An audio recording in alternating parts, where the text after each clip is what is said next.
¿Cómo fue la semana? Dura. A todos, hombre, cada uno lo lleva de forma distinta, ¿no? Cada uno este tipo de situaciones lo lleva de una forma distinta, vamos.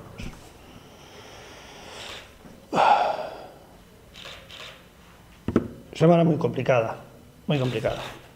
Pero bueno, como ya dije muchas veces, hay cosas más complicadas, ¿eh? Yo sigo siendo un privilegiado, aún descendiendo a segunda, sigo siendo un privilegiado de poder entrenar en este pabellón, de poder disfrutar de lo que me gusta. Me siento todavía un privilegiado, y yo lo veo desde ese punto de vista, que no hay nada que jugarnos.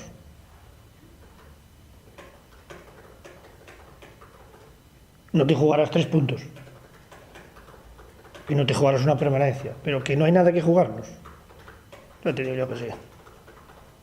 Ya te digo yo que sí. Mañana, pues que nuestra afición, que estos realmente que vinieron y que estuvieron con nosotros toda la temporada, que se sientan orgullosos de los 12 jugadores que salgan a la cancha.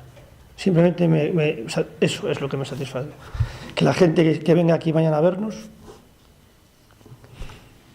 que esos 12 lo den absolutamente todo para que esa gente diga, bueno, pues mira, como pasó en muchos partidos, que con resultados adversos, pues la gente despidió a los jugadores. Eso es lo que me gustaría.